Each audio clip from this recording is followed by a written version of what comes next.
Senhoras e senhores, boa tarde. Desculpem. This Sunday we will do it in English.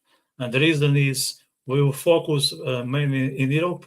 And I have here two guests who are very much worried about a phenomenon that, like myself, I believe is very, very, very dangerous. So as you saw on the title, we will discuss the ongoing Islamization of Europe, okay? We can touch base in Canada, US, the issues in Israel, but our main objective is to discuss how is it happening in Europe? How did it start? Where are we at the moment? Who is collaborating on this from a Western perspective? Who are they? What they want to impose? So we will touch base on everything. We will do an analysis, and we promise to you that we will come up with some suggestions on things that we can do ourselves, even if we are not politicians, we are not members of the big press, but we have some reach, we have some power. Okay, so be with us, because we are going to share what we believe is a valid strategy to stop what we believe is a very, very strange threat. Okay, so who is going to join me in a few seconds? You probably already know them if you have been following this channel for some time. One is the British author Garry Powell, who lives in Portugal, and the other one is Lorenzo Cianti, an Italian journalist based in Italy. So I will bring them to the studio, and we will start the conversation to be a free format chat, and I hope you enjoy it. And if you have any comment, any question, don't hesitate to put on the comments, and we will do our best to answer. So I will bring the guests to the studio. Hi guys. Hello. Good evening. Hello. How are you today? We are fine, thank you. Good. I know the topic is heavy, but I always want to make sure that the guests are okay, because I think even if the context is hard, we need to make the best of our own small circumstance just to protect, because I think there are always ways to feel okay regardless of what's going on out there. So I brought a very heavy theme to this discussion, which is ongoing Islamization in Europe. I know it's a Sunday evening, but we need to go through that, because this is something that didn't start yesterday. This started maybe a few decades ago. There is a high chance that will be here with us for a long time. Maybe it will turn into a monster, but we need to know what sort of dragon is there and what we can do to not to be annihilated by it. So I would start with you, Garry, just because you joined first. That's the reason. So I'm not biased here. And I would like to ask you, how do you think we get here? Okay, and by here I mean that there are more and more mosques all over Europe. There is an abundance of Arab shops, which by itself are not a bad thing, in my view, but sometimes they are money laundering, and it's not me speculating. This has been confirmed many times by the authorities. So I would like you to tell us, how did we get here? You know, what is the background of this phenomenon? Well, it's complicated, and I don't think it's exactly the same in every single country, obviously. As you say, it began decades ago, though it's very much accelerated in the last 20 or so years. I mean, because, you know, France, for example, because of the colonial empire, had quite a lot of Algerians, Tunisians, Moroccans coming in, you know, particularly after the end of the war with Algeria. Germany took a lot of Gastarbeiter, you know, the guest workers from Turkey and Britain imported quite a lot of Pakistanis, principally, as well, to do sort of lower skilled jobs.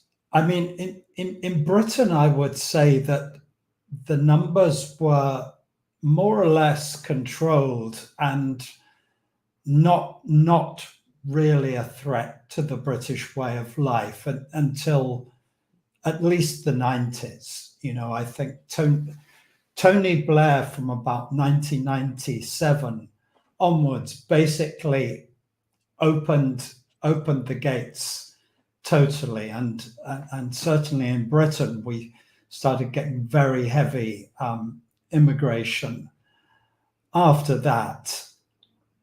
And you know, I think it's a very complicated phenomenon. I know more about it in Britain, obviously, than other countries. I suspect Italy's a little bit different, but you know, it's easy to blame all of this on the left, you know, on Blair, and certainly the left bears some responsibility, but so does the right, and you know, the very fact that the successive Tory governments from Cameron onwards did nothing to slow down the immigration is a proof of this. I think that the big corporations, capitalists, stood to gain from it too. So I think there's a kind of double attack on the one hand, you've got very cheap labor, you know, people who are willing to work, the illegals are willing to work for less than legal wage, and often do, you know, and so that drives wages down for the indigenous population as well. So it's very bad for British people, that, you know, and other Europeans. But there's also been what, in my opinion, amounts to, you know, I hate to use the word conspiracy, but I think it is a kind of left-wing conspiracy, really, in that a lot of people on the left, in the so-called progressive sphere, don't believe in borders at all. They don't believe in nations. They want to dismantle nations. They want to dismantle what they see as colonialist and post-colonialist states. They want to dismantle capitalism, and so they're using large numbers of immigrants to bring in lots of people who will fundamentally change the society. And we can see from the fact that the Labour government, for example, that looks very likely to bring in a law to outlaw Islamophobia, you know, which will make Islam in effect a protected religion, and the only protected religion in Britain.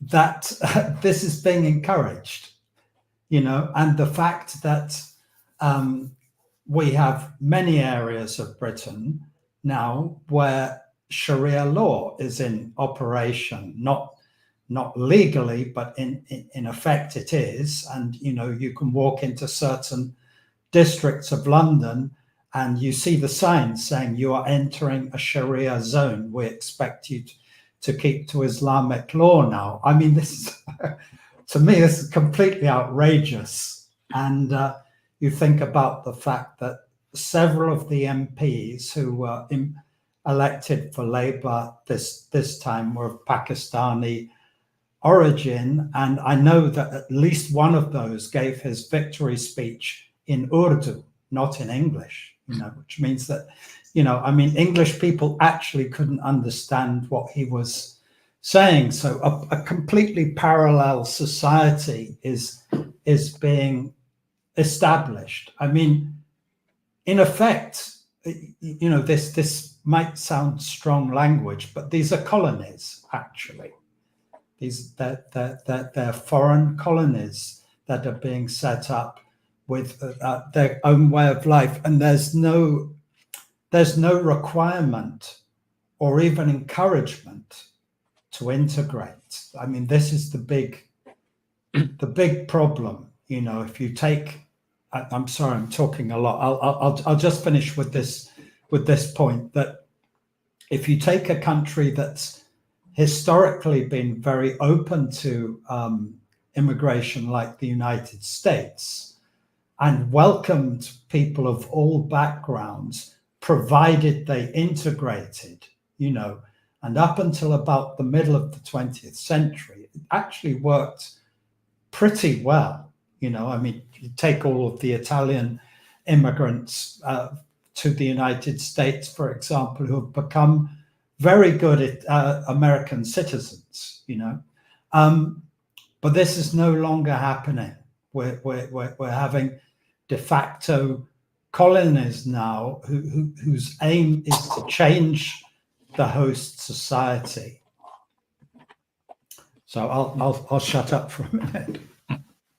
No, it's okay. It's a very interesting insight, because you mentioned some things happening in the 90s and some changes, that there was sort of curve, and I would like to see how Lorenzo perceives the same phenomena. And I believe he subscribes to most of what you said, but he would have a different understanding for two reasons. First, he's based in Italy, and I know you guys don't get offended, but even because of his age, you know, Lorenzo is always much younger. So how do you perceive this thing? Because you probably haven't observed the curve, so you have seen a phenomenon from A to Z, you know, from a different angle. So I would be curious to get your insight on this, Lorenzo. Yeah, let me introduce my speech by saying that the whole Europe is falling apart. Every country in Europe is risking its own existence due to the threat of Islamic fundamentalism. And the situation is not very different in my home country, the country I live in and I love, Italy. Yes, migration numbers are quite lower compared to other European states, especially in the northern countries of this continent, but the situation is really, really risky. Let me mention an episode which occurred this week. An imam from the city of Bologna in northern Italy was expelled after giving a hideous speech in which he encouraged the stabbing of infidels. He encouraged violence against women, the lapidation of homosexuals, the killing of animals. Luckily, he's not with us anymore. There are plenty of violent subjects in my own country which enter illegally by crossing the Mediterranean Sea and going to Lampedusa, the island, the southernmost island of Sicily, then entering the peninsula and probably spreading all over Europe. Some of them go to France, some of them to Germany, to the United Kingdom, to Spain. I reached a very in-depth conclusion about this phenomena. There are several methods to integrate migrants and to assimilate them into the society of a nation. And I confronted them and made a comparison between different models to understand how they work out and how they can be beneficial or not to our own countries. I'm thinking about French assimilationism, in which Islamic people, French people, and migrants from the former colonies recognized under the French flag, under the motto Liberté, Égalité, Fraternité. Did this model work? Not at all. It failed miserably. Another model, Garry knows it quite well, the English model of multiculturalism, in which several ethnic groups meshed together to build a different society. It doesn't work. It is collapsing right now. the first 100 days of Keir Starmer's socialist dictatorship, this is not a Labour government, socialist dictatorship, is tearing down the fundamentals of Great Britain. The third model is probably the best one, the model of closed borders implemented by Hungary and Poland. Hungary and Poland are often accused of being xenophobic countries who are fueling far-right extremism.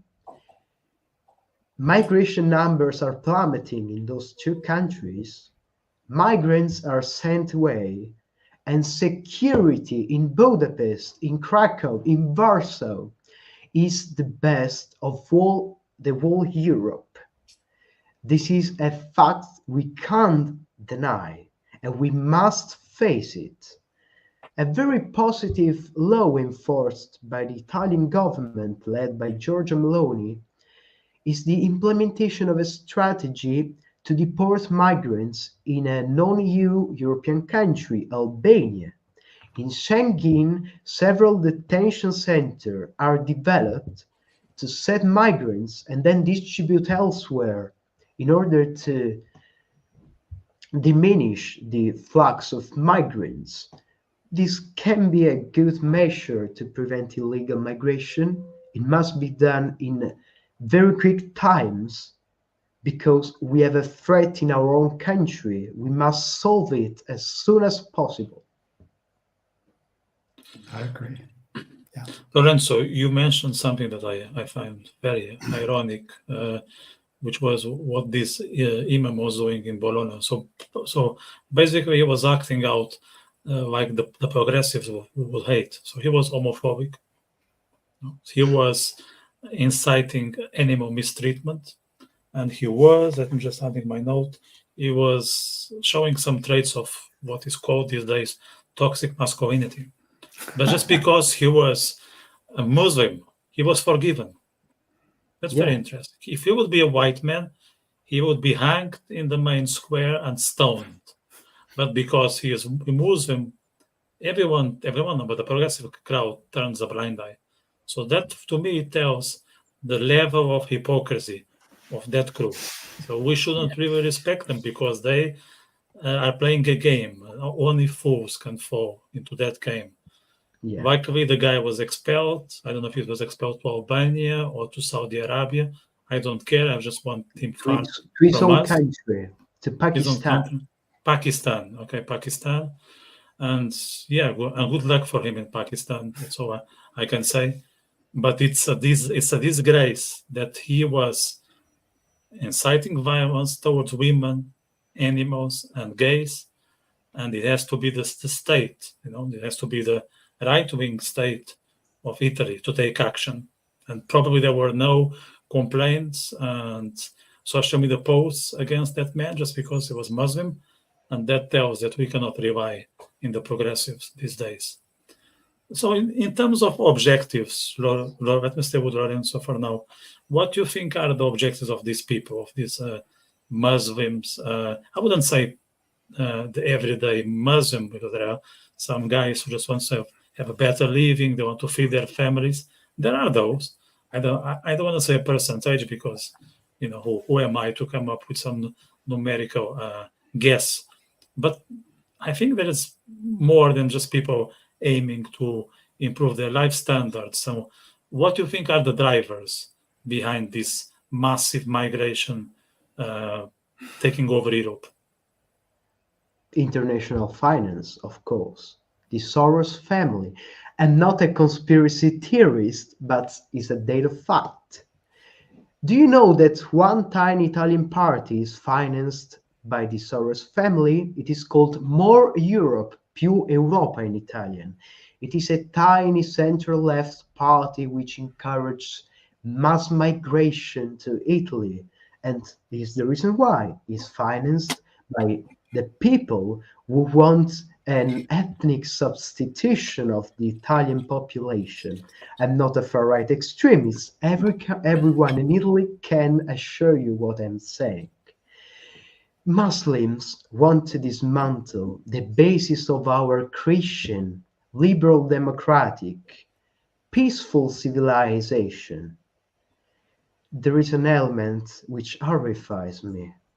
Did you know that the famous Battle of Lepanto, in which Ottoman Muslims were defeated in the seas of Cyprus, occurred on a symbolic date, the 7th of October? Hamas did the terrible attacks against Israeli kibbutz on the 7th of October. They are recovering and sort of rebuilding a sense of revenge, of vindicate against Christians who defeated them, by reversing the narration and becoming the heroes. We will annihilate the infidels, Europeans, while Europeans in the past, in the 16th and the 17th century, were the savior of civilization and freedom against the Islamic barbarism. Today, we are seeing a reversal of this paradigm, and death cultures are becoming freedom fighters. The people which promoted peace on a global scale, which promoted freedom for all, individual liberty, are accused of being colonizers.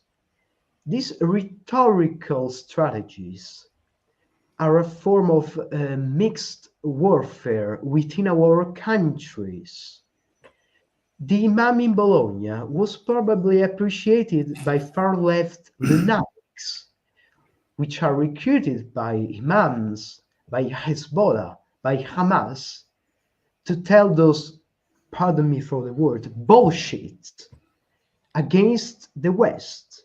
They hate their own way of life, but they will never go elsewhere because they want a democracy, a weak and feeble democracy where they can say everything they want. At least once a week in Italy, far-left people are protesting in mass demonstration against Israel, which is accused of being a colonialist entity, a Zionist state, and they are shouting slogans which remembers me the abysmal heritage of fascism. We are living again the worst parts of our history. So we'll conclude by saying that Islam has a very clear technique to destabilize our own country, to change the way we live, and eventually make us succumb. We must react against the Islamic fundamentalism. Yeah, I agree with that. If I can say, that I agree with most of that. I'd like to make one or two qualifications. I mean, Islam is, from its inception, a messianic religion, and Muhammad, as you know, preached that Muslims had the duty to spread the faith until the whole of the world was Muslim, was under the caliphate. And there's no doubt that many Muslims want to do this. I want to make a couple of qualifications. One, I lived in the Middle East for 8 years, and I know that not all Muslims, even in the Gulf where I lived, which was a very, very conservative part of the Muslim world, not all of them are fundamentalists by any means.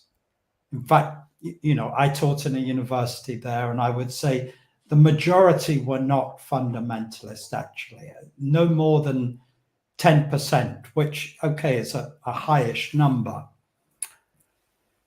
That said, there was a great deal of resentment against the Christian world and what they saw as colonialists who had humiliated them in the past. So that, for example, I happened to be in the Middle East during the attacks of the 9/11, the 11th of September 2001. And I can tell you that the day after that, almost all of the students had a screensaver of bin Laden on their laptops. So, you know, I mean, bin Laden was a hero to them. And this was not because most of them were fundamentalists. I mean, I know from the way they lived that they had Russian girlfriends and they went drinking and so on. They were certainly not good Salafist Muslims, but they approved of terrorism to some extent.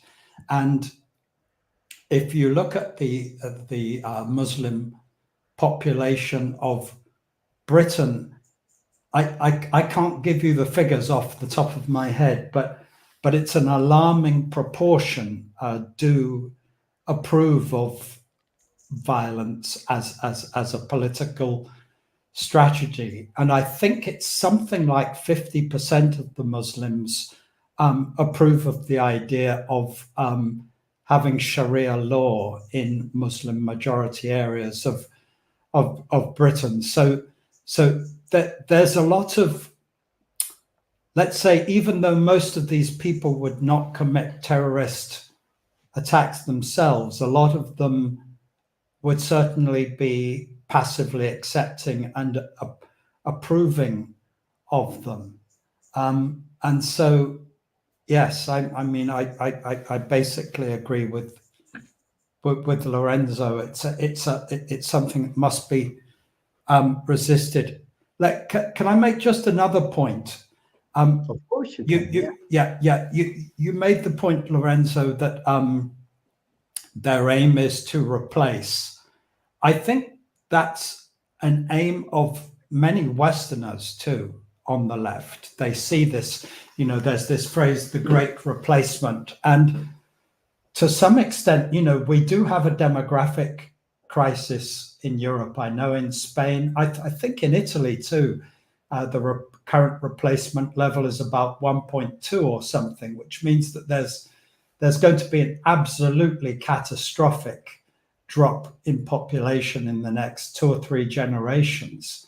And a lot of people worry that there will be nobody to pay taxes and so on if we don't import people. The problem is that that's not an intelligent strategy for a start, because once many of the immigrants, once they come here, many of them don't bring families, and many of the ones who do, once they become somewhat used to the Western way of life, don't have so many kids anyway. I mean, I personally think this is a disastrous strategy, but it is true that if we are going to stop the immigration, we have to come up with a solution to the demographic crisis. I mean, basically, people Lorenzo's age and your age, Vitor, need to get busy and start having kids. Okay, I will take the incentive from Garry straight after this podcast. I know what I'm going to do, but they won't be on camera. I don't want to disappoint people. But I hope not.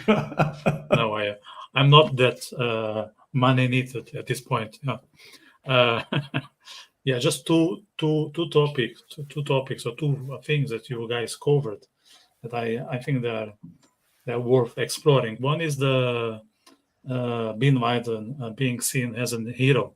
So it wasn't only among the Muslim world a few years ago. As a matter of fact, at the beginning of the year, or maybe Q2, I can't remember now, when the backlash against Israel was immense in the US universities, there was a trend when bin Laden was a hero in TikTok among university students in the US. And that's really appalling. We're talking about citizens of a country that was massively attacked by that man. Okay, it's not just the British or the Irish or the Australian students. You're talking about the American students whose uncles, grandparents could have been in the Twin Towers that day. So that shows the level of ignorance. It's absolutely appalling and a concern, because these people may be the ones in the future delivering lectures, teaching, being high positions in the public sector, directors of corporate companies. So this is very serious, this is very serious. And the second, I think, was Garry. Yeah, you mentioned that there is a discomfort on the Arab road towards us, and this discomfort is mostly seen from an envy point of view, because they see that we prosper, we have a quality of life that most of them don't enjoy. And I don't know if you were watching Douglas Murray in the PBD podcast, and he said exactly that they don't feel okay with the idea of looking at us, and they would like to be like us, that we enjoy some freedoms, we enjoy some standards that they cannot. And because of that, they want to operate revenge. There is this element among humanity that if I cannot be like you, and I look at you as someone that I would like to be, if I cannot be like you, I will destroy you. So that's very, very common, not only between groups, happens even in between individuals. We all know that fellow who felt very bad about the guy who was very successful, say money, ladies, and all that. And the way to overcome was to put a bullet on his chest. So that's exactly what they are doing. They feel inferior versus us, and because they cannot do anything about, I think they want to invade us and they want to destroy us, because otherwise they just look at themselves like shit. Sorry for the word, but that's what's happening, and they're probably right. They're probably right, at least on that, So let's look inwards, and what I mean by that is, I think when there is an infiltration, you cannot just jump the barrier. You cannot just get in if there is no internal support. Okay, there is always an accomplice. Okay, I think there is a sentence, Garry, you can correct me, that says that the devil is usually among us. The devil is not in hell. The devil is usually in heaven as a secret dark angel. So I suspect that there are some who are facilitating this operation. So I would like to, I don't want to be like conspiracy theory here, but we can do some investigation. We can try to come up with some names. It doesn't need to be people, can also be institutions who are collaborating on this. And when we say those institutions, I think people will be interested why they are partnering on this, because there may be something at stake. So would you suspect that if we turn to the left or to the right, we can see some of us who are part of this whole operation? Who are they and what are they interested in? Do you want to begin, Lorenzo? Let me think about it for a minute. Well, yeah, I can start, of course. Well, in my previous speech, I mentioned Soros' family, which is currently involved in several projects which are aiming at substituting European population with other peoples from the Middle East, from Southern Asia, from the Indian subcontinent, from Africa as well. And that's a matter of fact. I'm not telling a lie. There are pressures from international finance and from no-profit organization, especially an organization from the UK, which are trying to disguise their hatred towards their own heritage, making beneficial things for the rest of the world, which is damaging us. many people in the West, especially as far as progressives, the so-called progressive, are concerned, hate themselves a lot, and they're making crusades to make us perceive as the enemies of ourselves.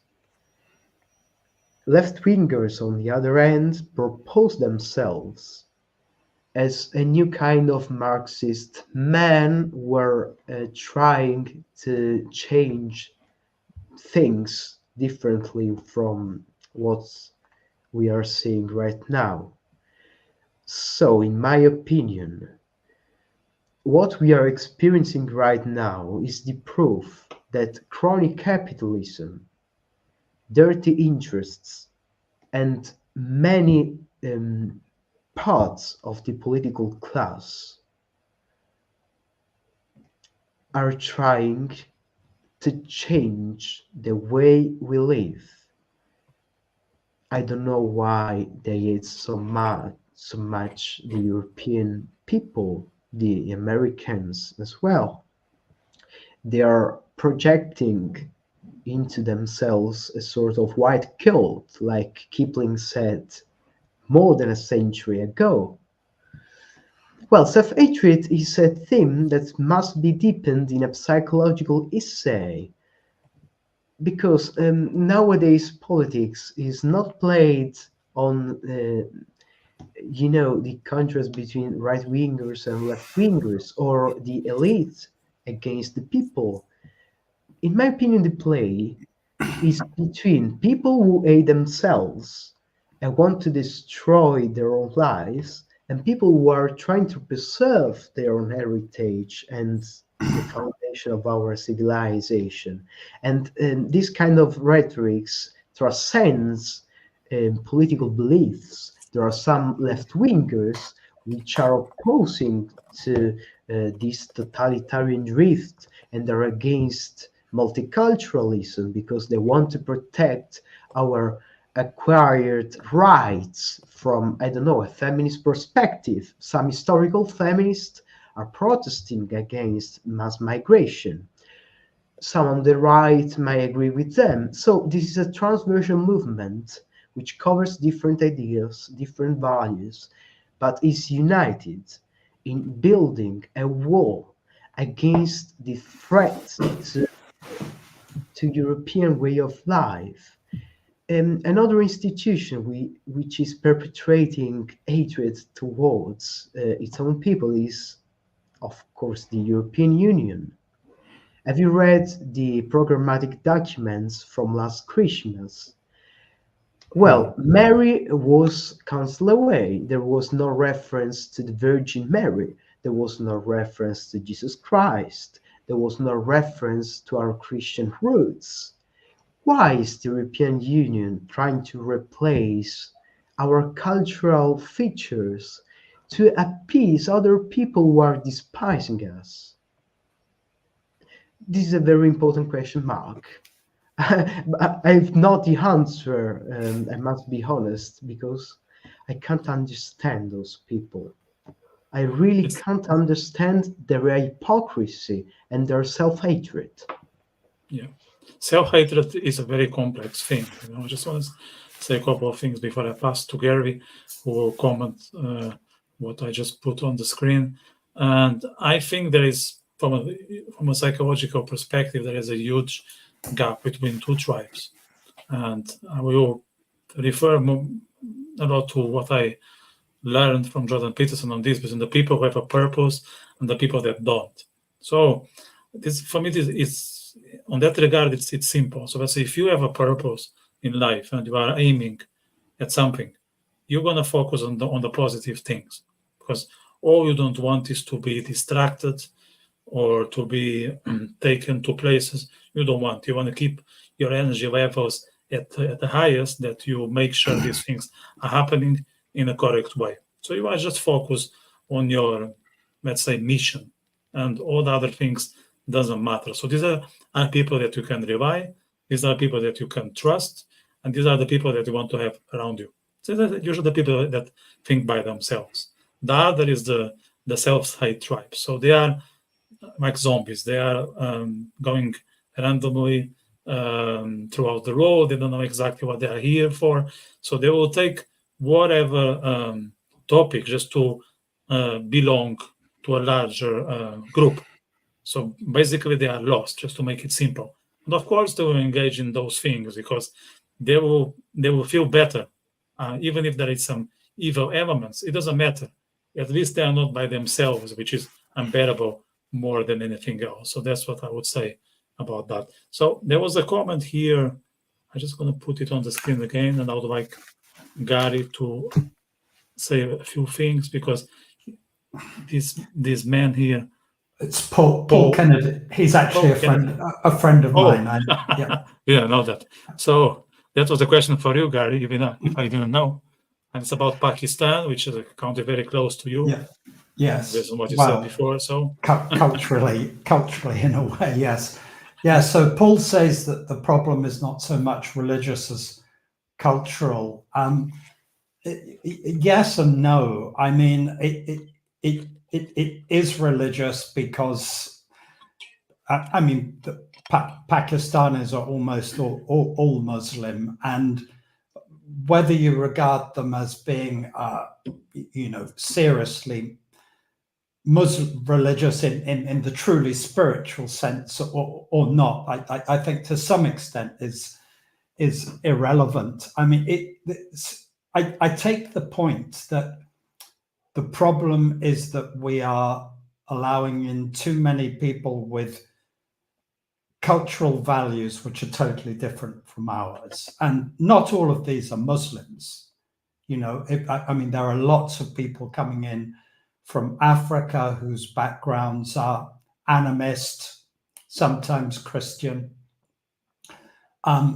who have values completely incompatible with European ones as well, and if you look at the drug gangs in London, for example, many of them are basically African gangs, Somali gangs. Well, the Somali ones would be Muslim. The Nigerian ones probably wouldn't be. So, I mean, I do take the point that the problem is certainly not just Muslims. The problem is that we're having too many people come in who either, don't understand European values, and why should they? They haven't been educated in that, and once they arrive, there's no program of acculturation for them. They aren't taught anything about history. If they are taught anything when they go to school now, they basically get neo-Marxist propaganda. That's what the children get, and that's what the university students get as well at almost all the universities. So there's no incentive for them, and they often, if they have any view of history, it's this cartoonish one, white man, colonialist, imperialist, slaver, white man bad, which it doesn't really correspond to the truth of the history at all. Paul also mentions here, you haven't mentioned the beak of tolerance and civilization that was Al-Andalus. Perhaps you should. Well, okay. I mean, for a start, that's been exaggerated, actually. It wasn't as tolerant as a lot of people on the left would like us to believe. It was certainly more tolerant than medieval Christendom at the time. I'll accept that. But, I mean, I suppose Paul's point there is that Islam has not always been jihadist. It's not always been Salafist. And, certainly at certain times, the Ottoman Empire, was a, relatively tolerant, multicultural society. I mean, Christians and Jews were never treated on a parity with Muslims, but there was a certain amount of tolerance.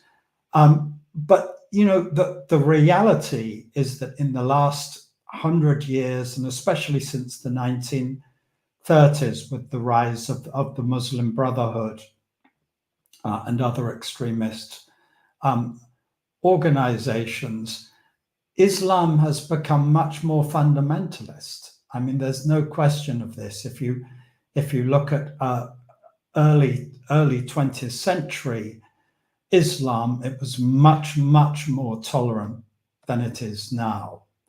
I'm not saying it was all perfect. Slavery was still practiced in the Middle East, quite openly up until about 1960. I mean, the town I used to live in, Alain, had a functioning slave market right up to about 1960, 1962. Something like that. Most of the slaves, almost all of the slaves, were black, incidentally. So, which belies this myth that white people were the only people who engaged in slavery. It's not true at all.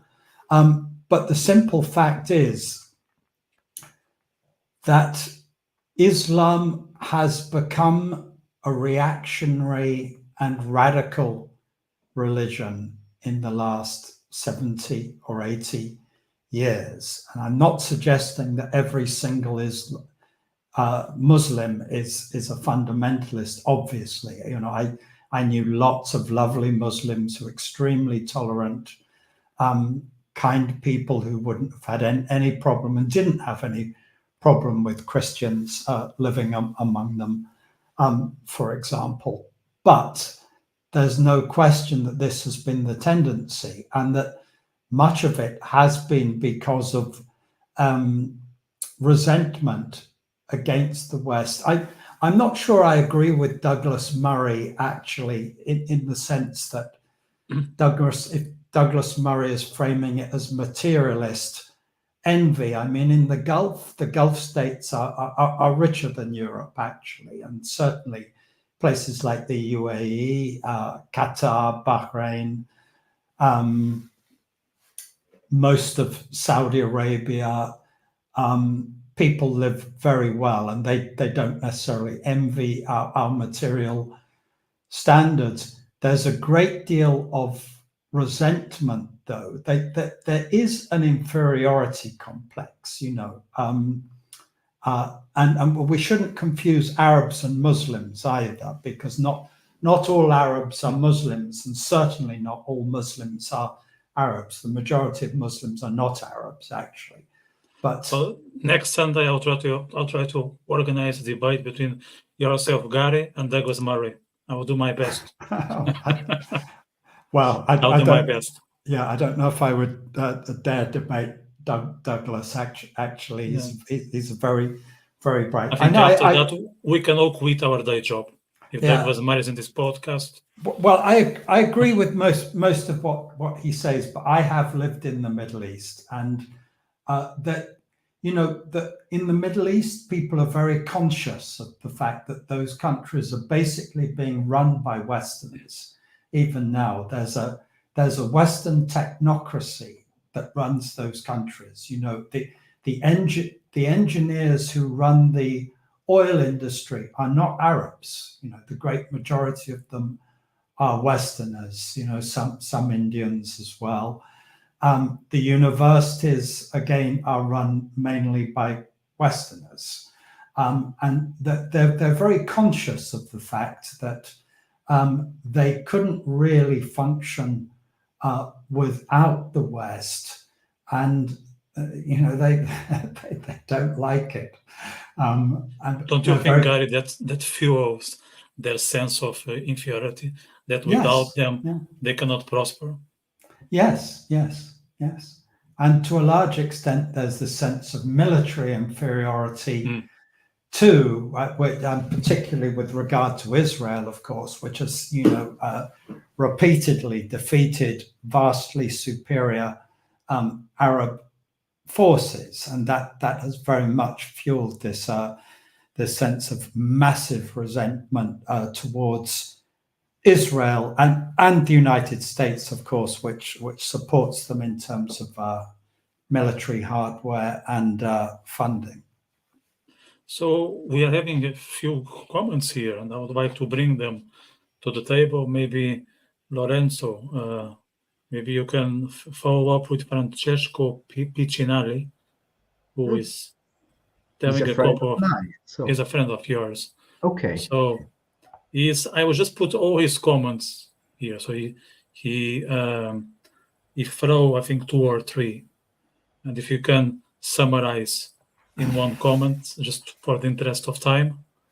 So Yeah. he mentioned that the woke culture is playing a very important role in the whole disaster that is taking place in the West.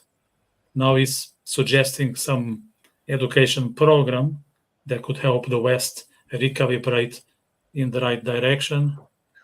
And I think I missed one, Francesco, but I will get there. Sorry about that.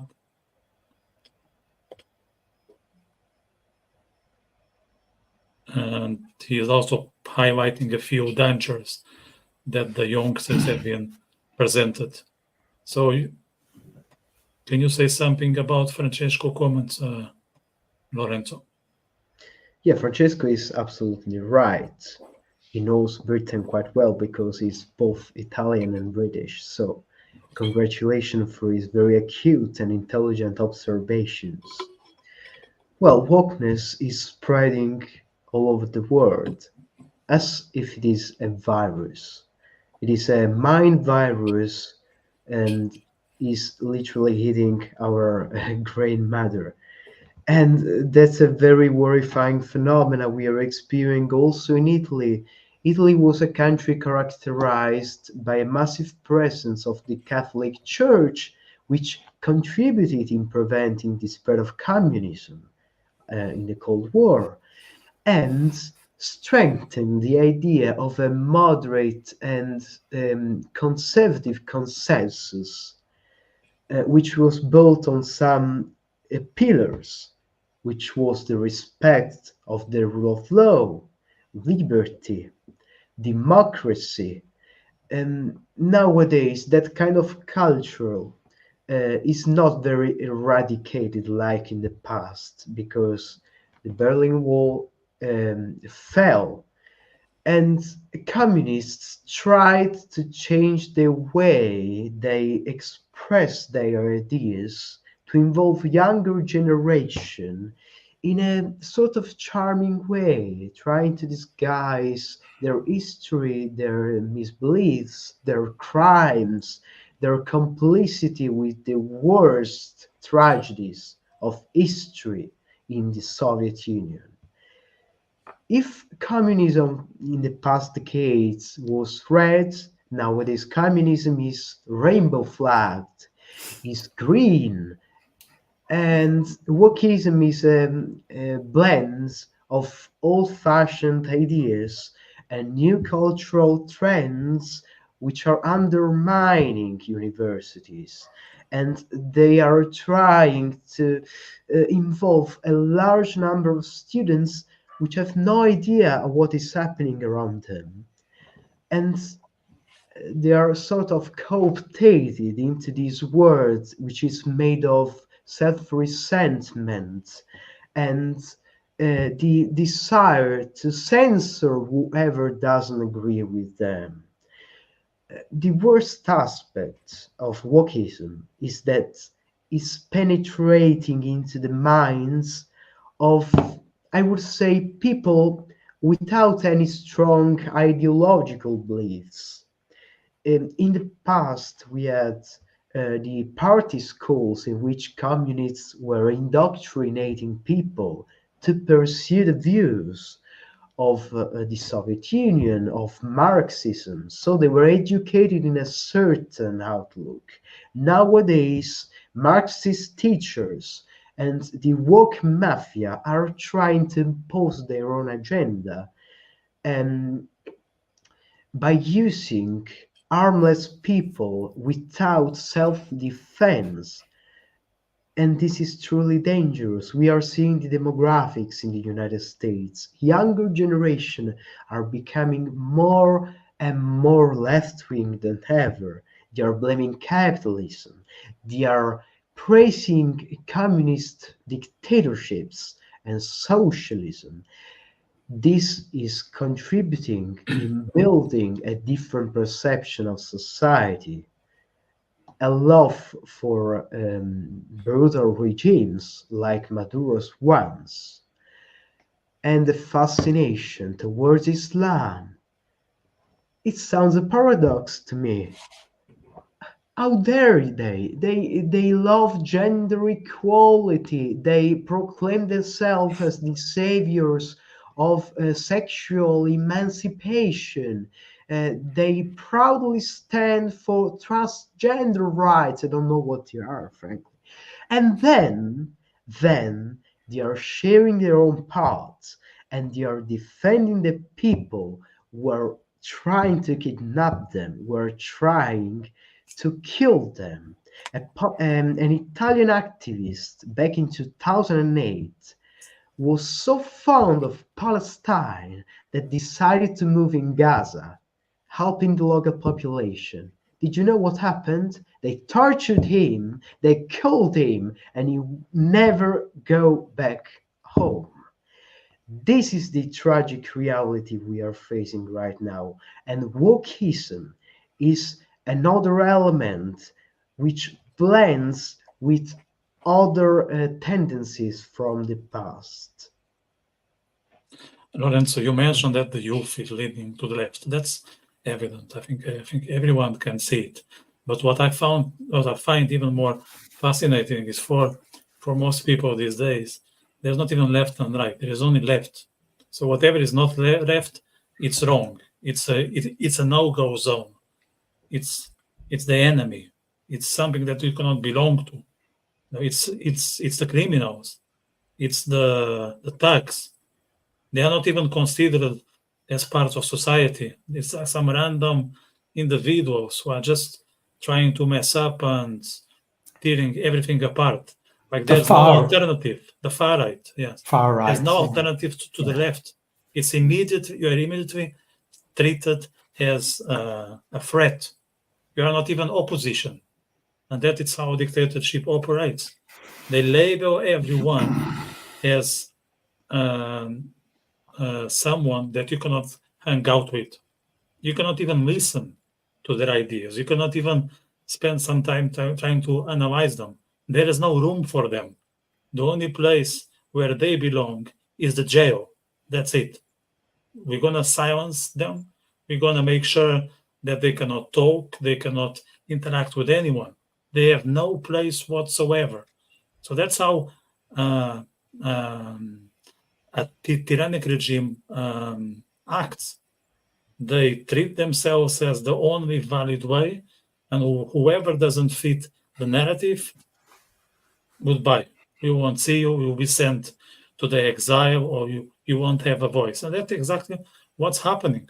Of course, because people don't know history, as you said, they cannot rewrite the current events to what happened in China during Mao, in Stalin, USSR, Germany in the 30s. I cannot say the name because otherwise the channel will be banned.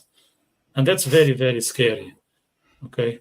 Just before we move into another topic, there was a comment here from Kevin Powell. I don't know if he's a relative of yours, yes, Garry, but I suspect for some reason, yeah. He's my cousin. Said something, yeah. You want to reply your cousin?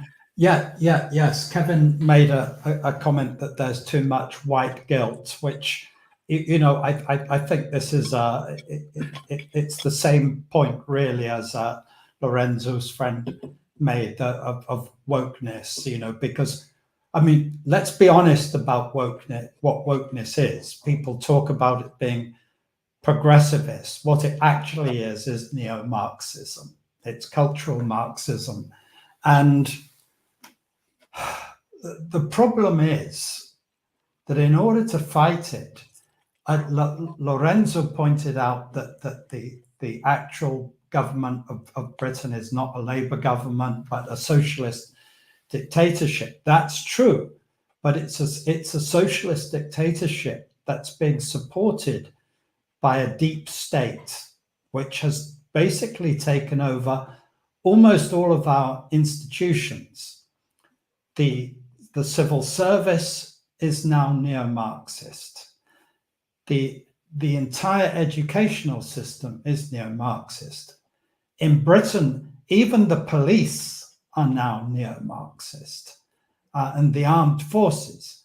So where do you begin? I mean, this is a real problem. I mean, what Kevin would argue, I think, and correctly, I'd be 100% with him, is that we need a more honest and more accurate representation of history in our schools, and even in popular media. I mean, let me just tell a little anecdote. Not long ago, I was talking to my sister, who was, not terribly politically active, shall we say, and she was saying that she does feel really terrible about being European because, after all, we were responsible for the slave trade. And, I had to say that it was not Europeans who began the slave trade. It was Africans and Arabs, actually, who began that trade. And although, obviously, Britain was involved in the slave trade for some time, but Britain was actually the first major power to leave the slave trade, and Britain, at immense expense and trouble, prohibited the slave trade and enforced that on the high seas with a Royal Navy squadron dedicated entirely to capturing slave ships and setting slaves free. I mean, hardly anyone in England knows this, because it's not taught. And it's staggering that it's not taught. This was, a large amount of the GDP in Britain in the 19th century was dedicated not to slavery, but to fighting slavery. The Victorians were very, very strongly against it, most of them. And so, I'm not suggesting that we never did anything bad. Of course we did. Slavery was a fact all over the world for a very long time. But our part in it was no worse than other people's, and in many ways not so bad, actually. So yes, we desperately need a new educational system, but I don't really know. I mean, perhaps we're getting towards where we start looking for solutions, but I mean, the first step has to be to elect governments who will reform the educational system, I think, because as long as we have educational systems that are deliberately distorting our history, and there's no question that that's happening. They're not merely teaching alternative views. They are only teaching a highly Marxist, highly biased view of our history. Until we do that, it's inevitable that most ordinary people will feel extremely guilty about their past, because they're constantly being told how evil their forebears were. It's simply not true. So let me use the slavery topic to move on to what I would like to talk in the next 5, 10, 15 minutes on slavery. So there is an Irish comedian called David Nihil. I don't know how to pronounce his surname correctly or not, but he has a funny show where he talks about white guilt among Irish people, which is something astonishing because, as we know, the Irish were never colonizers. So why the Irish should feel bad about their past if they never went on a ship and colonized any other country, not in Europe, not in the Americas, not in Indians, anywhere. Why should Irish people be taught Irish guilt, or white guilt? It's just a matter of not knowing history. And every time I see that on books, on social media, on lectures, I just laugh, because that tells that these people didn't study history. They are just taking the piece of us. So he even jokes that why we talk about white guilt among Irish people. He says we had potatoes. We picked the potatoes ourselves. We did not get any slaves. So where is the white guilt? Okay. And the next topic I want to talk about is, and linking to what I'm just saying, is countries where the situation is really bad and countries where things are still relatively okay. And with that, I would like to start giving some hints of hope. Okay. And I would talk about a country where things are very bad, which is the country where I am now, the Republic of Ireland. And I share with you guys and with the public out there a story that unfortunately is not an anecdote. It's a true story. So as we know, well, probably people in Brazil won't know, but the student year just started. So in Europe, it starts between August and September. I'm just telling that for the Brazilians because they have a different calendar, okay? And it's a habit that you go to the bookshop and you get your school books to your children, okay? So it turned out that in one of the school books there was a parody of an Irish family, okay? So this Irish family was portrayed as bigot, racist, and xenophobic to a degree that maybe the fascists in the 30s would reach, okay? So they were just ignorant. They were taught very much closed mind. So in a sarcastic manner, they describe this family as people who have been eating cabbage and bacon for 50 years. They just listen Irish music, and they never hang out with the neighbors unless the neighbors are speaking Irish or learning Irish or something like that. That's what I remember. And they will never go to the pub, which is a surprise for an Irish family, as we know. And they will never be open to conversations with strangers. I know you guys don't live in Ireland, but Irish people have the reputation of talking to basically everyone they meet, sometimes too much. Okay? And maybe I'm getting those traits myself.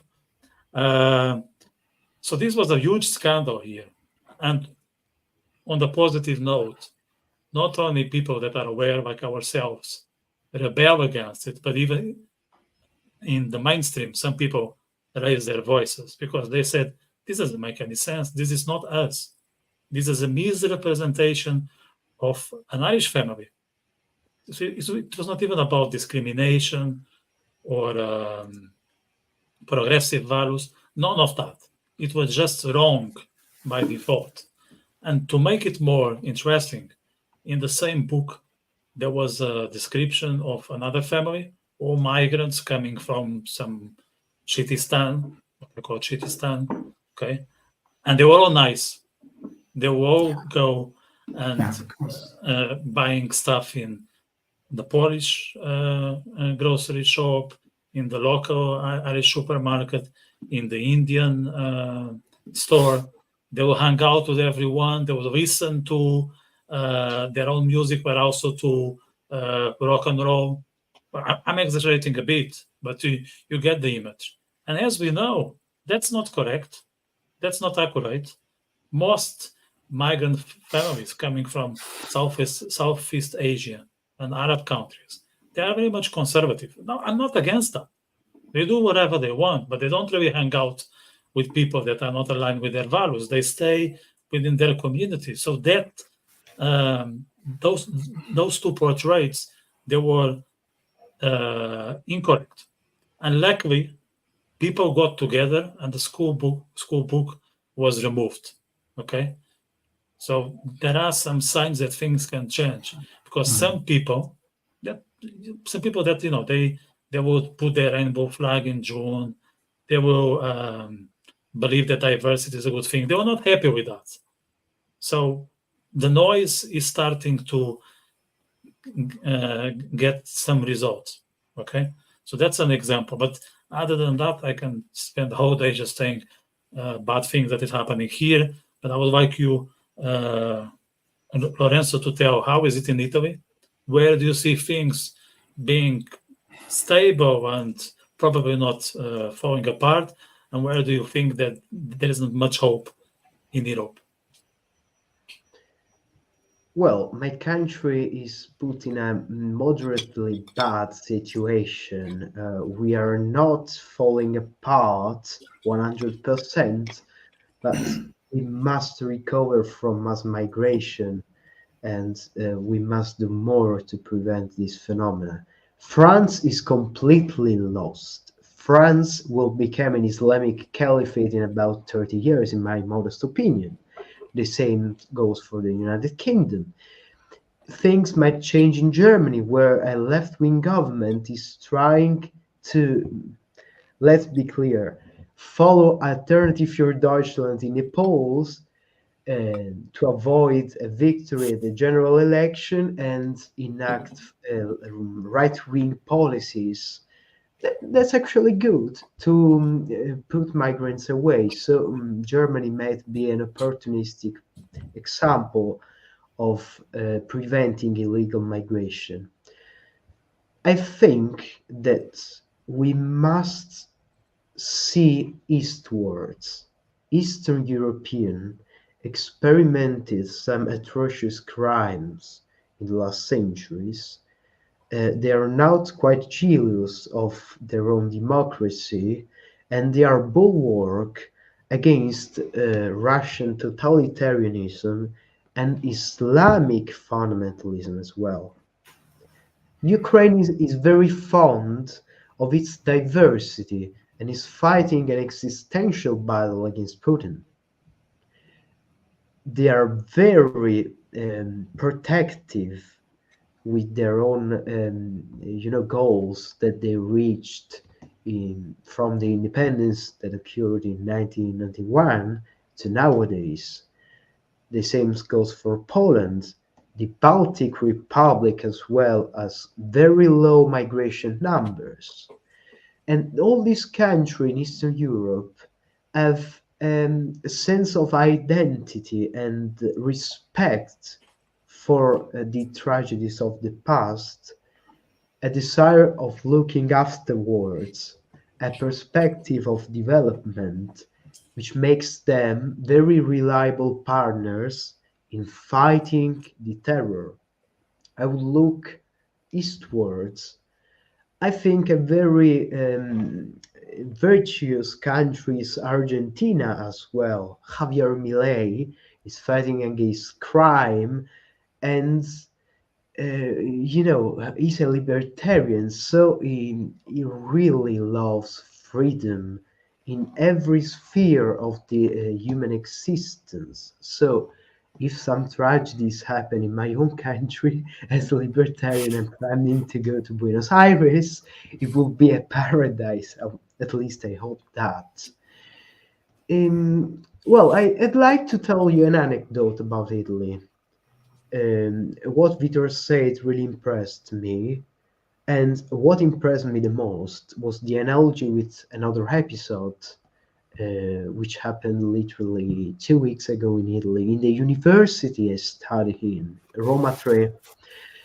The ethical committee of this university, a name that seems almost a rebrand of Orwellian language, promoted a laboratory which is called Gender Creative Laboratory for underage people from 4, I can repeat it again, 4 to 14 years old, in order to change identity, to brainwash these innocent kids. and make them think they can be whatever they want. And the Minister of Education was shocked by such an initiative.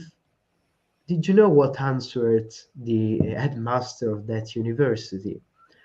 Well, this far-right government is doing a crusade against freedom of education.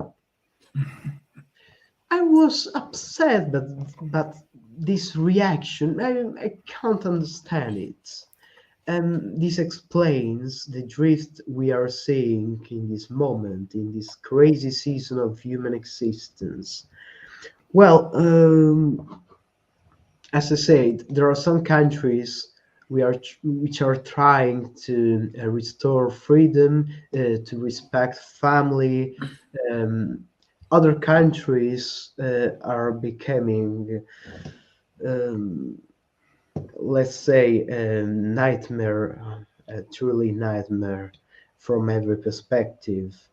In my opinion, the European Union should promote the most virtuous places like the countries I mentioned before, instead of leveling down everyone to a low standard which annihilates the best and which promotes the worst. We are seeing this idea of redistributing not only wealth, a socialist crime in my opinion, but also migrants. So safe countries should have a number of migrants. Other countries should give a certain amount of migrants. So we have a share of a disgrace. What hell is that? In my opinion, the European Union should promote a policy making to, strengthen the borders from the south and from the east trajectory. Only in this way we can avoid a disaster. Garry, do you want to highlight where are the best practices, and what are the countries that already screw themselves to a degree? Yeah, I would need to take action ASAP. Yeah, I mean, I would agree with Lorenzo, actually. I think, the obvious countries which are doing better are Poland, Hungary, perhaps Slovakia, Czechia, the Baltic states, perhaps. I've been thinking about Argentina seems to be doing really well. I've been looking at Milei too, and actually, funnily enough, thinking maybe I need to move there. Never thought I'd be thinking about moving to Argentina, I must say, but I think there is some hope there. Yeah, it's. I don't really know. I don't really know how we can fight this. I think you have to blame, as well as leftist parties, I think we have to blame centre-right parties who have been equally complicit in this, really. I think centre-right parties across Europe have typically wanted to appear modern and try to appeal to young people, and they've been complicit. And it seems to me that if conservative parties don't start making genuinely conservative policies and really trying to put the brakes on immigration and perhaps reverse it with remigration, repatriation, especially with those illegal immigrants and even citizens who've been proven to be bad citizens, people with terrorist affinities. We are going to see really, really far right movements across Europe, which I think nobody wants to see. I mean, I don't want to see genuinely fascists governments, but I could see it happening, and I think it's really the last chance for centre-right parties to wake up, see that the great majority of people in Europe want this stopped, and start making real measures. And I also think it's time for the cultural establishment to show some courage. I don't think every single person in the cultural establishment is a neo-Marxist. I know that they're not, because when I talk to people, sometimes people will say privately to me, well, I agree with you, but I don't dare say that at work,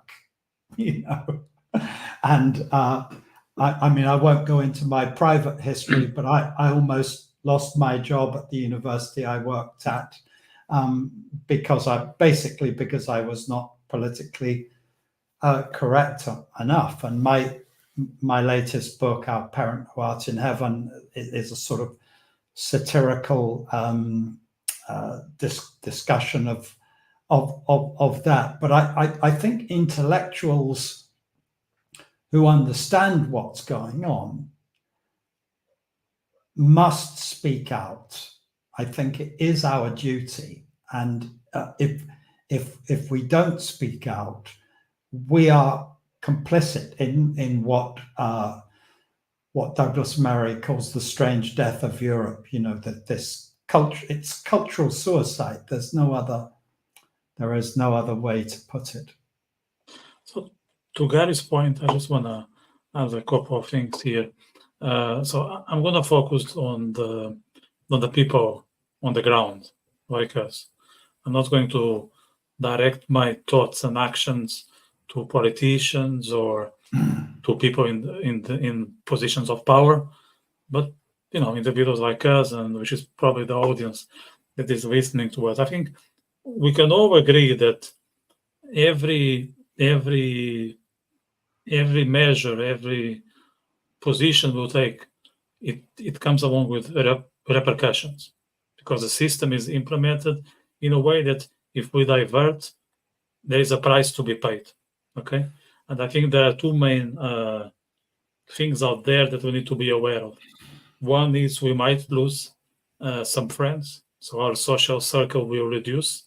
So we need to be mindful of that. Are we okay with that or not? My perspective is, if I lose friends because of my views, they are not my friends. They are just people that I know. I might have a quick chat with them from time to time. So I'm not really afraid of it. And I have to be my encouragement to the folks out there. The other one, which I don't want to sound materialistic, was believe me or not, and that's not me. It's but I think it's more important, because it's the basis of everyone's life. Though the socials matter as well, but let's me try to be objective on this. The income. So as Garry said, he almost lost his job. So when you speak up, when you put your views out there, when you share your opinions on social media, and even if you don't share, even if you like or follow, someone can watch it, and you might log in tomorrow, Monday morning, and somehow it's not that your password is not working, you were removed from the system. Mm-hmm. These things happen, okay? Yeah. So you need to be aware of your income. So you need to understand, let's say, okay, if I lose my job, am I able to get another one? How long will that take? 3 months, 6 months? Can I survive for the time being? I'm just being very practical with folks now. So what can you do? So if you are limited, let's say you don't have much savings, your CV is not that impressive, you still don't know exactly where can you find employment, so you are afraid of putting your views out there. You cannot even say Douglas Murray podcast. Send it on a private message to the people that you rely, okay? Because no one will see it. So that much you can do. It's something. I learned that the other day from a person I interviewed on my podcast. If you cannot tell your opinions, if you cannot like it in public, send it on a private message. It's little, but it's something, okay? But if you can stretch your influence, go further and further. And there are three things that I think are key. One is to spread the word, as we are doing this evening, okay? We are putting our faces out there. We have 94 people watching us now, 95 actually, just now. So we are growing, as we can see. We are more than they think. 95 is not a lot, but we are a small channel. We started, I think it was 5 months ago. Oscar can correct me. So it's not bad. It's nearly 3-digit. So spread the word. Spread the word when and where. Spread the word with your friends. Spread the word with friends of your friends. Spread the word online. Spread the word in every platform you can access. That will be, I think, key, because if we gather together, we are more reliable. Even if people see that we are not just a few, they will think there is something there to pay attention, because it's like, 5, 7, 8. Most people, don't bother to listen. But if we are a large group, we will be seen with more respect. So a collective is important. A collective doesn't mean that we all think the same. We can have some internal misalignments. Like, I'm friends with Garry for many years, and we don't agree in every topic, as we know. It doesn't matter. It's fine. We agree on most things, and that's it. The other thing is protest. So we need to be out and about. If there is, let's say, people that know me, I'm very active when it comes to the state of Israel. So every time there is a protest for Israel down the road, I'm there, no matter what. Okay, I'm there. And if I'm seen and I'm photographed and there are consequences of that, I don't care. I know until when I can risk. So I calculated that, and I'm going to put my face visible for things that I believe that matter, and I can pay the price that is waiting for me for taking those actions. And the other one I've been thinking myself and I'd like to share with you guys and the people out there is boycotting institutions that are completely woke. And I give you I haven't started doing that, but I'm this near to begin from Monday. Let's say there are 12 pubs in the town where I live. Okay, if they have an LGBT flag, I just don't go there and order my pint of Guinness. I go next pub. And they're going to lose a good customer, because I don't drink one, as Garry knows. I drink a few. So that's very bad news for them. So that's the thing. If you see that they went woke, go next corner. Okay, maybe you're not like me, you drink a pint of two. Doesn't matter. It's not just your pint, it's your pint and your drinking partner. And you advertising that on your social media. It's a snowball. So I really encourage us to boycott those that went completely woke, that went nuts, that they bought the whole agenda. So at least we can prioritize. We know that, let's say if I want to go to Cork from Dublin, I cannot walk. It's 300 kilometers. I need to get on a train, need to get on a bus. They all went walk. So there are things that we need to concede, because, as Garry said, the system, it's heavily implemented. But if you can avoid that pub and go to another, go to the other. It's not a big difference. So I think these littles all together, they can make a difference. And you're going to feel empowered. You're going to feel better about yourself. You're going to sleep well. So there are benefits about it. The next time you have a chat with someone, maybe this person will be encouraged by your action. And again, that's a snowball. So I think there are small steps to be taken on the daily life that somehow they won't turn into an earthquake, but they will have an effect to an extent. And if we all do that, maybe next Euro Cup, the next football Euro Cup will be an Euro Cup and not some African Cup of Nations. That was my rant, just to just to finalize. Yeah. There's one more comment before we drop. The Irish were colonized by the England. That's a historic fact. But that's, I don't know if he was on Wikipedia or not, but everyone knows that, no? Well, I'm going to push back on that just a little bit. I mean, it was not exactly England; it was the Normans, really. Yeah. So I remember England itself was colonized by the Norman French, and it was certainly it was certainly the Normans who carried that out initially. I mean, admittedly, you know, I don't know at what point you want to say that England became a real country rather than a subjugated people, probably roughly the 14th century. And it's certainly true that it was colonized, the colonization continued by England. Yes, I mean, you know, I'm not denying that England had colonies. You know, of course it did. The British Empire was in many ways a very benevolent one, which brought peace to large parts of the world. It stopped tribal warfare in most of the colonies.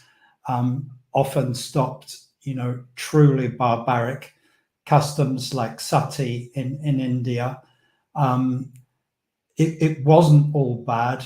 I mean, but certainly we did colonize, and you know, most powerful countries have been colonizers. Actually, and it's not just European ones. You know, there was an Aztec empire, there was a Maya empire, there was an Inca empire, an Ottoman empire.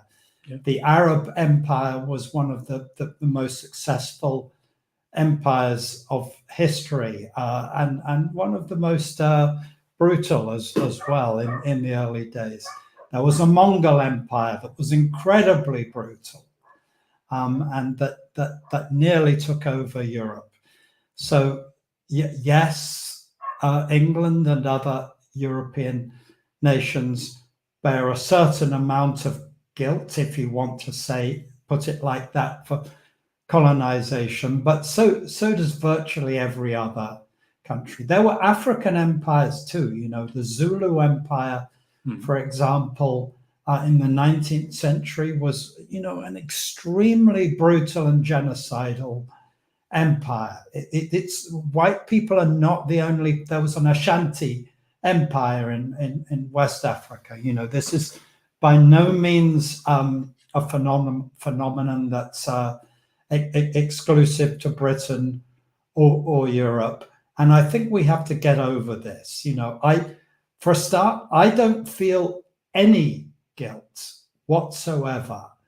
My family were poor, very poor people who derived absolutely no benefit from colonies at all. I'm quite certain of that. I know how they lived. You know, most of them were dirt poor, and I accept that some people in the upper classes got some benefits from it. You know, the sort of people who had slave plantations in the West Indies, for example, you know, the sugar plantations. Some of those people did very well out of it, but that didn't filter down to my ancestors. So why should I feel any guilt? And that finished. We gave up the empire voluntarily. I think every country in the empire opted voluntarily to join the Commonwealth, which I can't imagine they would have done if they had hated Britain that much. The Queen, who was the symbol of the empire, was exceptionally popular right across Africa, in the West Indies, in many countries of the Commonwealth. So I think we need to get over this silly white guilt, which is not really founded on any realistic view of history at all. Yeah, 100%, Garry. Actually, that comment you just made reminds me of the time I spent in Brazil in September. As a Portuguese person, and again, I couldn't feel any guilt for being there as a Portuguese person, because I remember my father. My father was that poor that he had one pair of shoes, okay, for the whole year, okay.